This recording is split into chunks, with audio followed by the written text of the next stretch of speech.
What up, what up? My name is Nick Engvall, and this is a Sneaker History Podcast. If this is your first time tuning in, welcome. If you're a regular member of our community, welcome back. I can't believe I'm about to say this. We're about to kick off our 5th year of the show, and to go along with that, we're going to be making some changes, but I'll save that for a future episode. To start off our 5th year, I wanted to give all of our new listeners a chance to really get to know my co-hosts on the podcast by digging a little deeper into who they are, what kicks they're into, and answer some of the questions that our community members were dying to ask them. So we decided to play a little game of 20-ish questions with everyone on the podcast. Rohit, Mike, Robbie, and myself. I'm on the hot seat for this episode, and I'll be answering questions from our Discord community and from my co-hosts. So I hope you enjoy.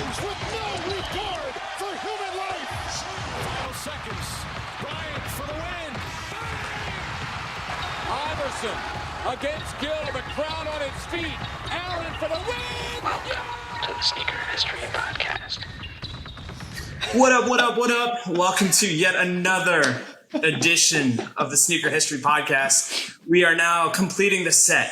You see Thanos, you see all the stones. There's that big missing one in the middle. That's Nick Engvall. He gets 20 questions today from me and my illustrious hosts, Robbie and Mike. But before we go into the questions, how is everyone doing today? I'm pretty good as I'm watching Miami beat the pants off of Boston now. I'm pretty excited about that. Man, I'm feeling hyped off that intro. I'm feeling good. Yeah, seriously. Rohit might have to just take over. I mean, no. That brought way more energy than I do. The sound you hear is our subscriptions in the Discord drying like a vagina. Drying like I doubt paint. it. People love you, Roy. What are you talking about? No. Well, totally, though. Rohit's right. We have 21 questions, 20, 22, whatever it's going to be for Nick Engvall. So let's go ahead and just jump into it, right? Let's get the show on the road. Kind of fresh to Nick. I'm excited to ask a lot of these. So the first one here from Dalton is, what is the Marshall Mathers LP of sneakers? What is the Marshall Mathers LP of sneakers? Assuming you like the Marshall Mathers LP. I was going to say, Nick, what is your relationship to that album? So I'm not a big Eminem fan, but I respect his genius, but I'm not a big Eminem fan. So that's actually a tough one for me. But so what shooter do you respect but not necessarily going to wear? That's what it sounds like. Yeah, I think it's probably, honestly, it's probably like the 990 V, New Balance 990 V 3, 4, 5, all those shoes. I'm not a fan of any of that. I like the original, like boxy, 80s vibe one, but the rest of them, the gray ones specifically, they're all right. But I recognize their greatness, but they don't really do anything for me personally. That's our next episode of Why New Balance Doesn't Need to Exist, remember? I forgot about that one. That's a good one. I forgot about that. But killer answer. This next one, all about the food. From Roberto. Yeah. Why don't you love tacos as much as burritos? Okay. I mean, clearly, you can't see me, but you can see by my face that I am a fat kid at heart. And that has metabolized in my physical stature, let's say. I don't view them very differently. Honestly, a burrito is a burrito. A taco is just like a mini burrito. And nachos is just like a micro burrito. So I love all of them equally. I need to piggyback to my question. Yeah, Ro, did you have a follow-up question to the burrito? I do.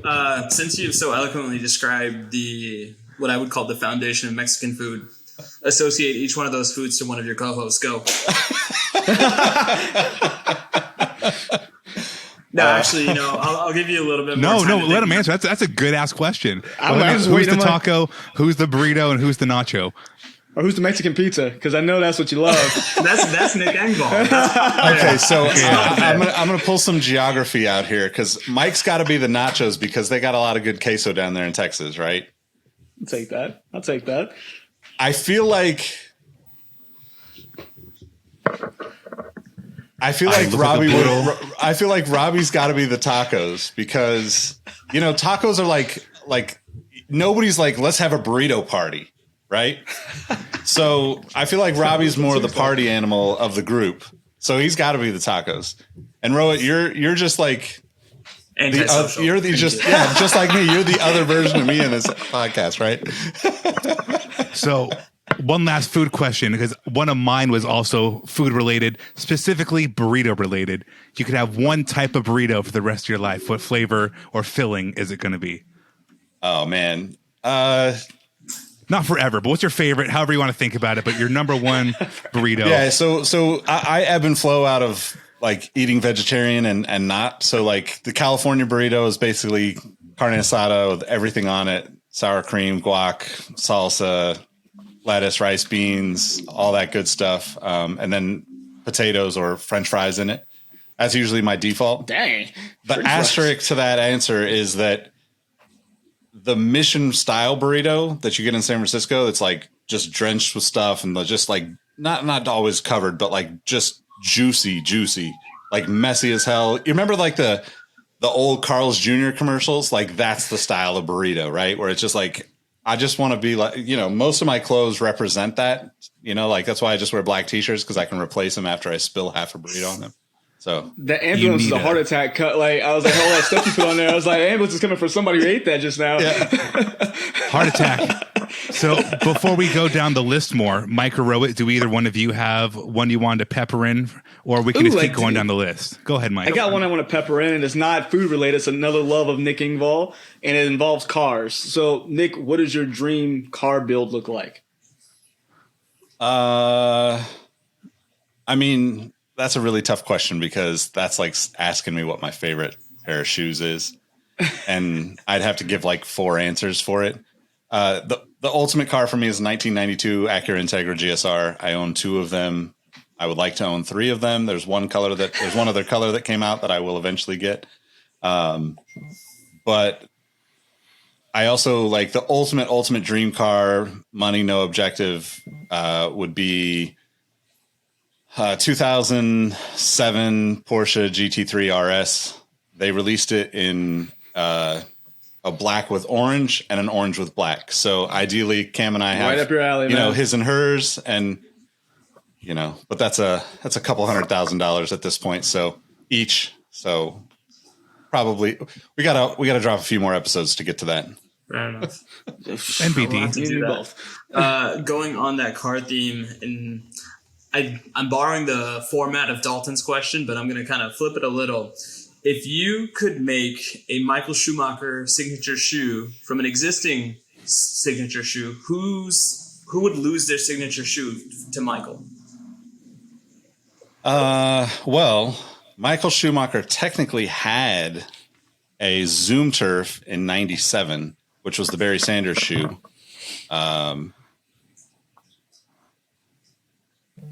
Bring it out. That's why I knew he would have it within arm's reach. I don't have it right now, but yeah. So they did that already, and that's actually a really great question. The modern version of that, I think, is. I mean, it's hard for me to not say like a Kobe 5 or something like that, right? Something that just represents speed in the form of footwear. And to be honest, like if you're thinking about Michael Schumacher, you're probably thinking about Ferrari and red, and they frankly just didn't do a lot of good Kobe 4s and 5s with a lot of red on them. I'm not a big red shoe fan most of the time, but like that would be like kind of like a quintessential like tie-in of 2 things that, make sense to me. I love that. That's a good one. I have mine in the list here, so I'm going to take one. Mixes 2 things also. Where would you have taken, rest in peace, Keith Huffington to lunch or dinner, and what shoes are you wearing on that date? Oh, Keith Huffnagel from Huff? Yeah. I mean, honestly, we're probably going to we're probably just going to a hole in the wall burrito spot in the Mission in San Francisco. That's what's up. Yeah, like the one place that stands out more new there is Papalote is really good. They've got a lot of good like sauces and salsas and stuff. But honestly, like I feel like it'd be kind of grimy, right? Like I used to go to San Francisco as a teenager, young teenager, to like watch the guys skate. I never could skate, but I would just go to watch them, and like that whole like life of a skateboarder is like living off of 7-Eleven meals and stuff like that. So Yeah, it would probably be like just some random spot that we didn't know.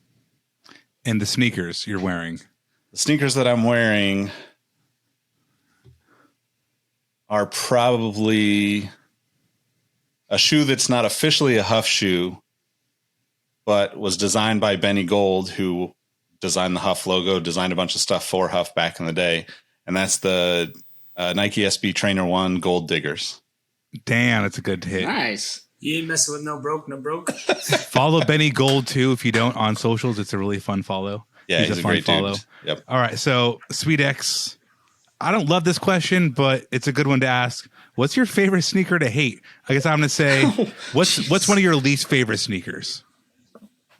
I'm going to rephrase that for him. What's one of your least favorite? I mean, honestly, like the Yeezy 350 V2, like it is not a shoe for me. I would even put the Roshi up there. Like it's not a shoe for me. I don't like sock like shoes very often. I mean, don't get me wrong. They're comfortable. I've tried them on, but if I'm going for something that like I personally feel is comfortable, I'm going for an Ultra Boost, an Air Max 1, maybe a 90 or something like that instead of one of those like nothing without structure on the top. Like I'd rather have a little bit of structure on the shoe. Okay. Good answer. So Drucifer has one here of what do you think about Tim Litchicum not being in the Baseball Hall of Fame? The long-haired bandit. I mean, so that's actually a really interesting question because I think that Major League Baseball Hall of Fame is the worst of all of them. It's all controlled by old white dudes that won't let successful people in. But I think that we view sports in such a dated way as fans because, and I do it too. This is not an attack on anybody. This is just me. Like I value Michael Jordan's legacy with the Bulls and what he did there. The same way I value Kobe's legacy with the Lakers and staying there more than LeBron moving around or KD moving around. So like, that's kind of an archaic way of thinking about sports. And I think that is why people like Tim Lincecum were like, you know, arguably the greatest pitcher in the league for like 6 or 7 years straight, but like was like burnt out by that time. You know, like this guy's like 5'9" or something, and he's throwing 100 miles an hour. He's basically like got back problems because of it. All of that kind of stuff weighs into the way I think about it. So as a Giants fan, I would love for him to be in the Hall of Fame. He brought more joy to me and my family and friends than most athletes will ever.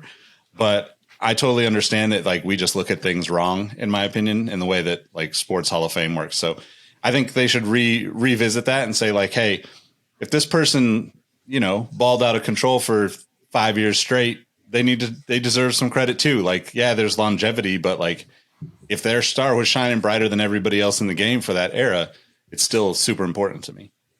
Yeah. Over half decade's a powerful thing. I'm going to go with two more fan questions, and then I'm going to pop in to us here. These are pretty easy ones. Cool. So, Nick, from Yo, it's Andrew, what is your Grail of Grails? So Grail of Grails is a tough one, but the first shoe that comes to mind, I worked for Soul Collector for a few years. I don't even remember how long time ago when the magazine was still around, before it became like a complex thing.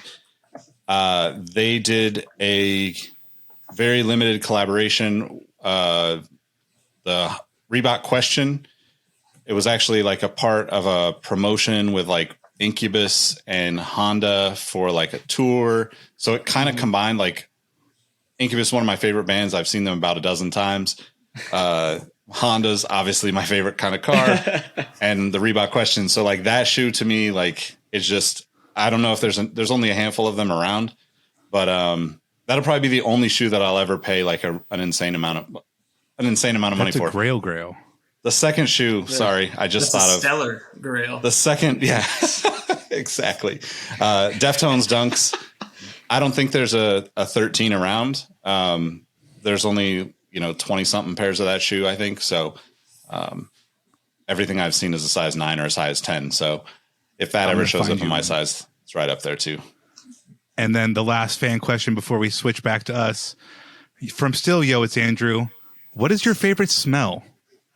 And to me, why is it a Honda inside of a Honda? But yeah, really, Yeah, I was like, I what feel is like your it's either favorite a smell? new hat or a Honda.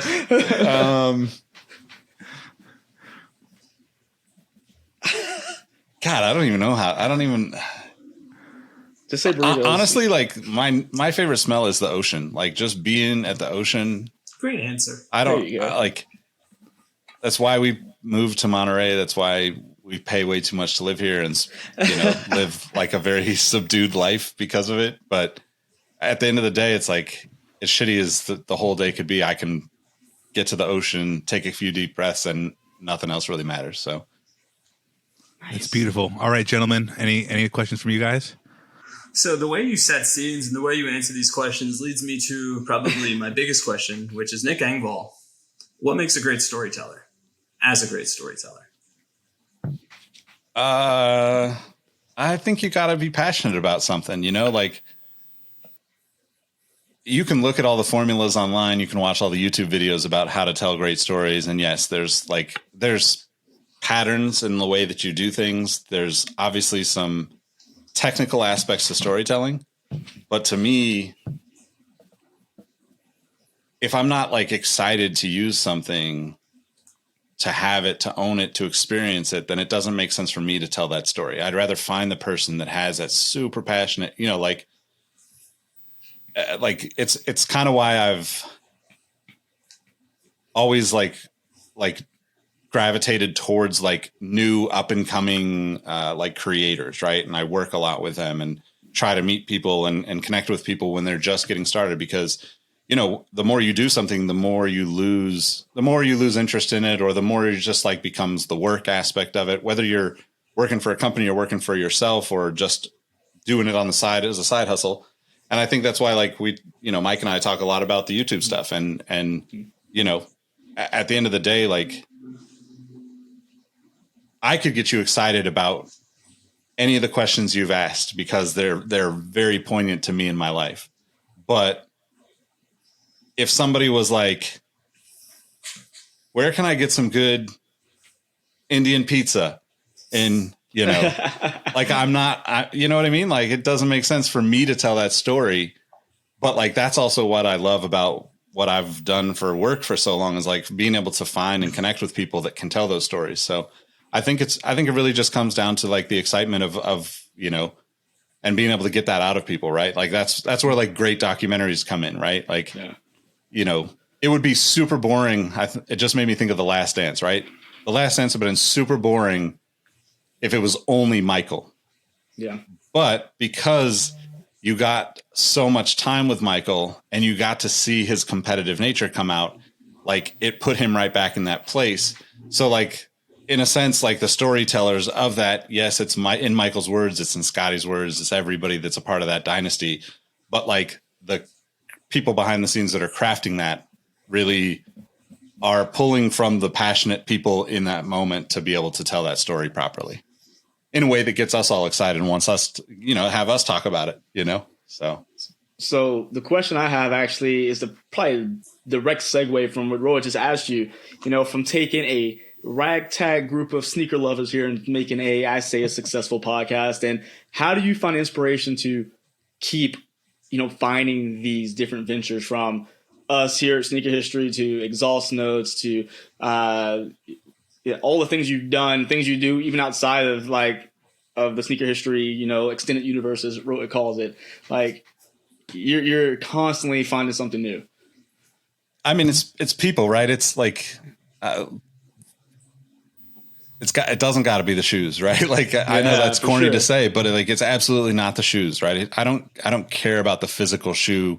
Of course, go through the motions. Like I love to get a pair. I love the smell of a new pair. I love wearing a pair for the first time. All those things, and we can all agree on those things. But like at the end of the day, like that stuff doesn't matter. Like, and maybe this is my fault, but like I couldn't tell you what most people were wearing when we had the big Seattle meetup a couple years back. Mm-hmm. I couldn't tell you what anybody was wearing at the like Bay Area meet we did, 6 months ago. And like, I don't remember the shoes that people were wearing because I'm invested in the people.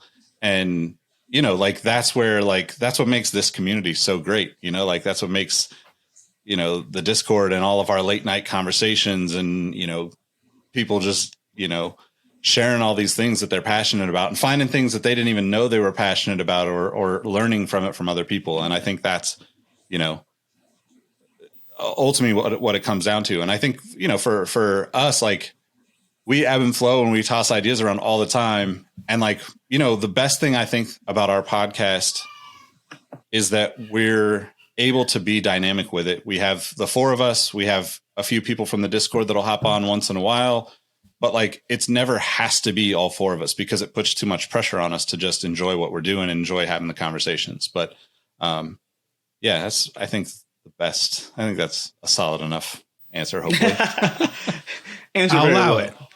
That's a good one. So I've been keeping track. We're at 13. We're doing pretty well so far. All right. Mario Restores asks, when are you bringing back Mario? When are you bringing back sneaker combos? His name isn't literally Mario Restores. Mario. The pressure. If you don't know, which probably a lot of people that are going to listen to this or watch this don't know, we did sneaker convos. Wow, that was like 2021, March, April, May 2021. Essentially, like it was just like it was my idea of what like a sneaker event should be, but it was online because obviously we were still dealing with a lot of COVID, not traveling and that kind of thing. Mm-hmm. I would love to do that in person. Like one of the things that I miss about the way sneakers used to be, and I don't take this the wrong way, but I love like the sneaker cons because I love seeing kids get excited about like coming through and like trading shoes, selling shoes, buying shoes. Like I love all of that stuff.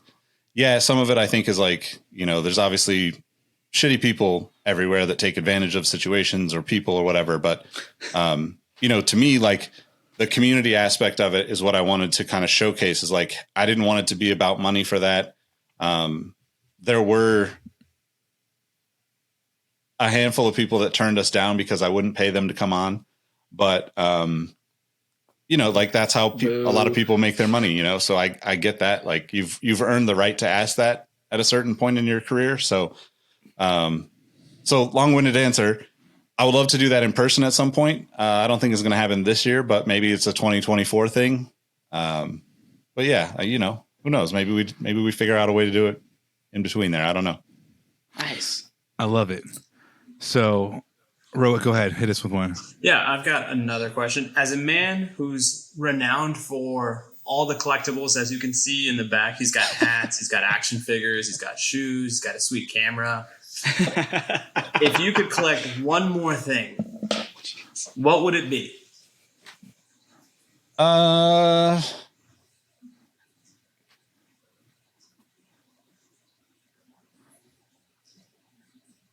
Bags of dicks.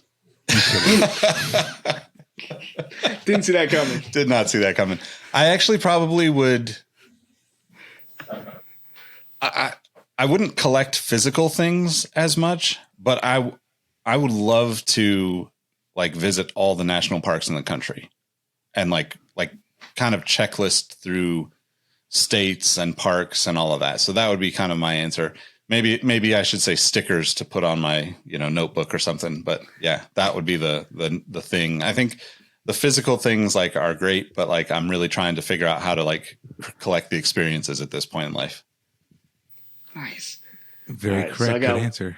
I got one. It follows up a question I asked you earlier, and you answered with the Integra. I figured you would.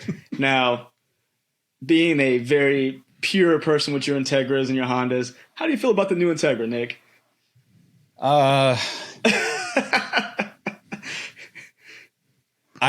get why it exists as a business decision, but you know, I like two doors on the Integra. I'd rather see that, you know. I think same thing with like the new Civic. Like I think the new Civic Type R looks really dope, but I still think it would be really cool if they made a two-door of a Civic, a two-door coupe or a, you know, two-door Integra. And you know, kind of thinking about like the other cars on the market, like there's like the Toyota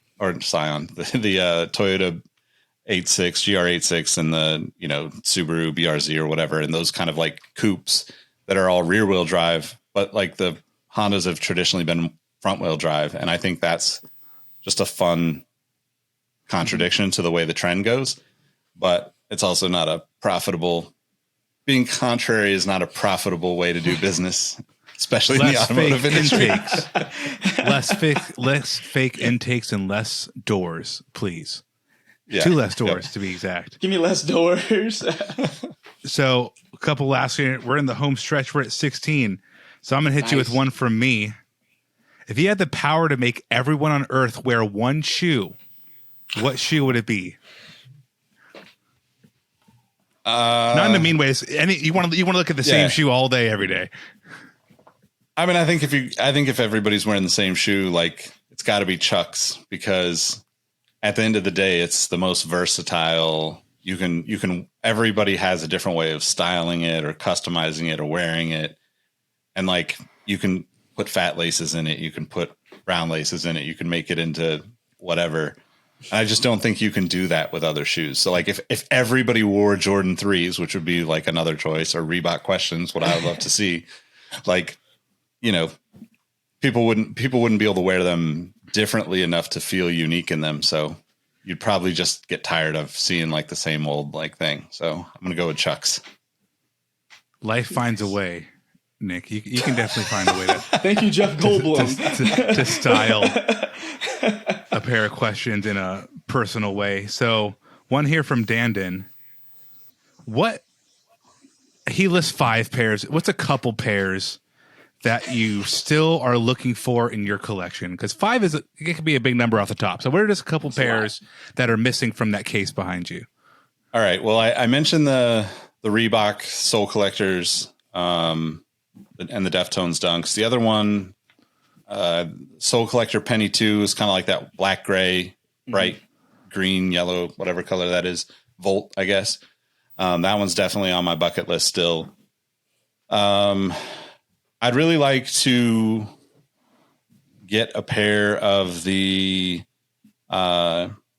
Flash Orange Dunks. I never got a pair of those, and that was like kind of one of the first Dunks that kicked off like my interest in Dunks, just because it was Giants colors. That's why 5 is tough. Honestly, like the other two that come to mind, Ueno Air Max 95s. Or like, I think there was like the Atmos or the Meta remake of it. Basically black laces. And then, honestly, I want like an original pair of Pump Furies, like in the like, bright citron colorway. Yeah. That's probably nice. All right, gentlemen, we got 2 more spots left. Do either one of you want to take the? Oh, I got one at the end. Go ahead, Roy. You two got the last 2. Go ahead. And I'll set you up. So how do you feel about Victor Wembanyama joining? No, my last question to you is something. Please do. It's the only way I'll learn. You are a lot of people's favorite podcaster. And anytime you put a podcast up, I can just hear the droves stopping everything, downloading it, and getting it fresh within their ear.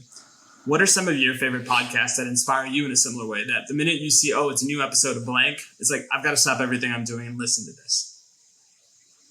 I listen to Tim Ferriss a lot.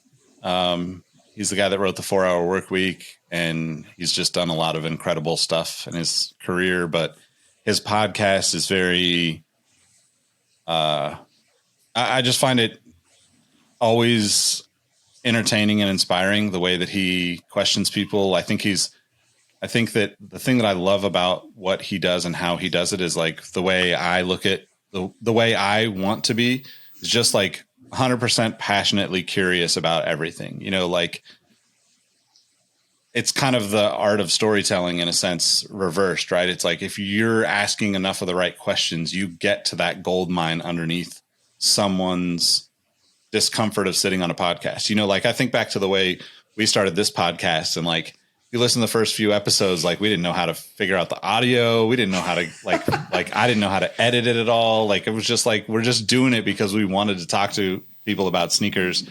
And like, we just started talking to each other about it. So I think that's like the first one that comes to mind. There's a lot of them. Most of the time I land on like business oriented podcasts and like just really kind of focus on the way that people move through life, be productive, keep their sanity, come back from losing their sanity, whatever those things are. But yeah, that's the one that comes to mind at least. Nice. All right. Also, thank you for the compliment, Rowan. All right. I'm going to ask the question that people want to know. Rowan, Nick, what's under that hat? Is there like a little mouse, like a Ratatouille under there? Like we don't ever see what's going on. Stop it. Ooh. Oh, you cut the long hair? I didn't notice you cut the long hair. No, he did. He gave us a seductive head turn earlier in the podcast, and I was like, these listeners really have no idea what's coming for them. The man is Yeah. So I grew my hair out for 3 years straight, basically, almost to the day, and then I was like, I've been ready to get rid of it. I mean, not that I didn't like. It's whatever. Like it's just a lot of work, and I'm trying to like streamline. Like I want my decision to. The only decisions I have to make in the morning to be what hat am I wearing and what shoes am I wearing. The rest of it is like plain black t-shirt, same pants or shorts all the time. So yeah, but yep. Cut it all off. Ratatouille. Kill me, Mike. That was a good one. Alrighty, well that was exactly 20 questions with Nick Engvall. Oh. Everybody, make sure you follow him at Nick Engvall on socials. Make sure you tune in to more sneaker history episodes across many different platforms. Gentlemen, it's been a pleasure. Good job, everybody. Made it through about Cheerio, 100 questions. Robbie. Enjoy your trash. Cheerio. Thanks, guys. At least one of us got exactly 20.